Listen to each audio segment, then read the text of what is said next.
Hello, আসসালামু আলাইকুম ভাই বোনেরা। মই আজগো আমনেগো সামনে লইয়েছি গরুর ঠ্যাং কিরমের হরিয়ে মই রাঁধছি দেখেন। আপনারাও কি এরমের রাঁধেন? তাই মোর একটু আপনারা কমেন্টে জানাইয়েন কি এটা কিরম হরিয়ে রাঁধেন। প্রথম বললাম কি ঠুকো গরুর ঠ্যাংগুলা ভালো হয়ে একাল বাইসে টাইসে কুড়িয়ে একালে বাগুনে সেকে টেকে চড়াইলাম। প্রথমে দিলাম পেঁয়াজ কুচাইয়া, এরপর দিলাম মরিচের গুঁড়ি, এরপর দিলাম হলদির গুঁড়ি, এরপর দিলাম দারচিনি, এরপর দিলাম লবঙ্গ, এরপর দিলাম এলাচি, এরপর তেজপাতা দিলাম, জিরের গুঁড়ি দিলাম, আর দিলাম হইলে যাইয়ে লবণ।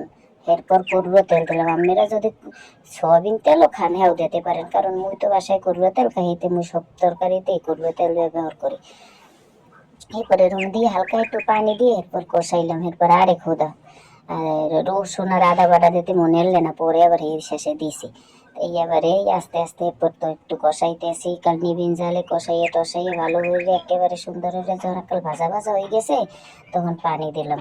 পানি দিয়ে একটু লাড়াইয়ে সারাইয়ে এরপরে এই দেখেন প্রেশার কুকারে ঢাকনা ঢাকিয়ে দিলাম। তো এই রুমের ধরেন প্রেশার কুকারে 27টা সিটি দিছে, এরপরে খুলিয়ে লাইছি। এরপর তো দেখলাম না পানিটা একটু মোটামুটি টানিয়ে যাই মাখা মাখা হয়ে গেছে, আর একাল সেদ্ধ হয়েছে ভালো হইলে। তো এরপর তো এই উড়াই হেলাইলাম।